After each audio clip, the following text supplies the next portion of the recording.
မင်္ဂလာပါချယ်ဆီချစ်သူတို့ရေဖူဟန်အသင်းနဲ့ပွဲမတိုင်မီပြုလုပ်မည့်သတင်းစာရှင်းလင်းပွဲအတွက်ချယ်ဆီအသင်းနီးပြအလွန်ဆိုရဲ့စကားတွေကိုတင်ဆက်ပေးပါမယ်ခင်ဗျာ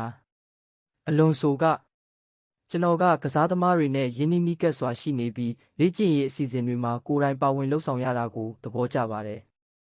ကိုယ့်ရဲ့တဘာဝအတိုင်းစစ်မှန်တဲ့ပုံစံမျိုးရှိဖို့လိုပါတယ်ကစားသမားတွေအပေါ်ဒီလိုမျိုးနီးကပ်တဲ့ဩဇာတက်ရောက်မှုရှိစေခြင်းကအလွန်အရေးကြီးပါတယ်ကျွန်တော်ရဲ့အဓိကရည်မှန်းချက်ကသူတို့ကိုကူညီပေးဖို့ပါပဲပွဲစဉ်တွေမှာတော့ကစားသမားတွေကပဲပွဲကိုဥဆောင်ထိန်းချုပ်သွားကြတာပါကျွန်တော်ရဲ့အခန်းကဏ္ဍကတော့ပွဲမတိုင်ခင်ပြင်ဆင်မှုပိုင်းမှာပဲရှိပါတယ်အန်ဇိုဖာနန်ဒက်နဲ့ပတ်သက်၍အလွန်ဆိုကသူလေ့ကျင့်ခန်းလုပ်နေတာကိုကြည့်လိုက်ရင်ပြိုင်ဆိုင်လိုစိတ်ပြင်းပြတဲ့စိတ်သက်ရှိတာကိုမြင်တွေ့ရပြီးသူဟာပြိုင်ဆိုင်လိုစိတ်ရှိတဲ့ကစားသမားတဦးဖြစ်ပါတယ်ကျွန်တော်တို့လည်းသူ့နဲ့အတူနေ့စဉ်ကောင်းမွန်စွာလက်တွဲလှုပ်ဆောင်နေကြပါတယ်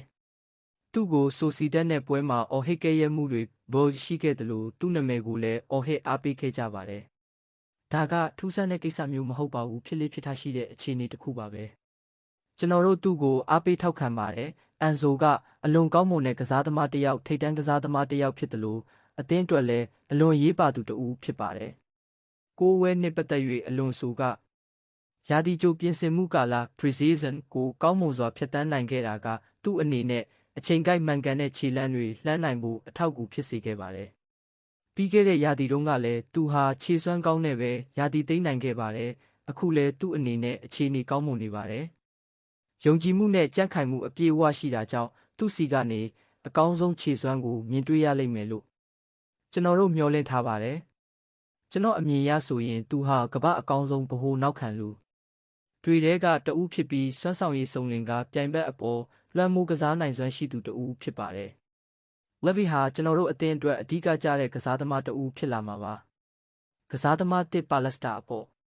အလွန်ဆိုကသူ့မှာကွင်းရဲ့ဘယ်ဘက်ချမ်းရောညာဘက်ချမ်းမှာပါကစားနိုင်တဲ့ရွေးချယ်စရာအခွင့်အရေးမျိုးရှိပါတယ်။အသင်းရဲ့အဝတ်လဲခန်းထဲမှာလည်းသူကကြီးမားတဲ့တက်ရောက်မှုကောင်းတွေဖန်တီးပေးနိုင်ခဲ့ပြီးလူကောင်းတစ်ယောက်လည်းဖြစ်ပါတယ်။သူယူဆောင်လာပေးတဲ့လန်းဆန်းတက်ကြွမှုကအသင်းအတွက်အလွန်ကောင်းမွန်တဲ့အားဖြည့်မှုတစ်ခုပါပဲ။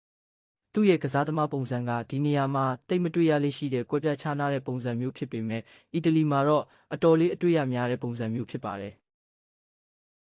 ပြီးနောက်ရီစီဂျိန်းနဲ့ပတ်သက်ပြီးနီးပြအလွန်ဆိုက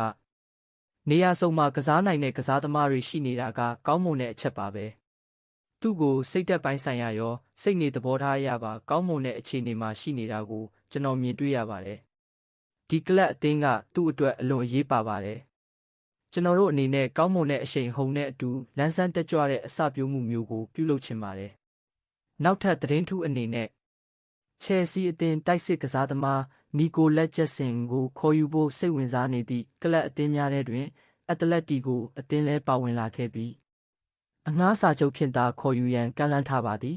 ။ချယ်ဆီအသင်းကပေါင်တန်း90တန်ဖိုးသတ်မှတ်ထားသည်။တိုက်စစ်မှုဒီလက်ကိုခေါ်ယူရန်အတွက်လေယူနိုက်တက်အသင်းနှင့်နော်တင်ဟမ်ဖောရက်အသင်းအေဗာတန်အသင်းတို့အပြိုင်စိတ်ဝင်စားလာကြပြီးပေါင်တန်း40ဖြင့်ခေါ်ယူနိုင်ခြေရှိသည်ဟုကလပ်အသင်းများကယုံကြည်နေကြသည်အဆုံးထိနားထောင်ပေးခဲ့ကြတဲ့ချယ်ဆီချစ်သူတွေအားလုံးကိုကျေးဇူးအထူးတင်ရှိပါတယ်ခင်ဗျာ။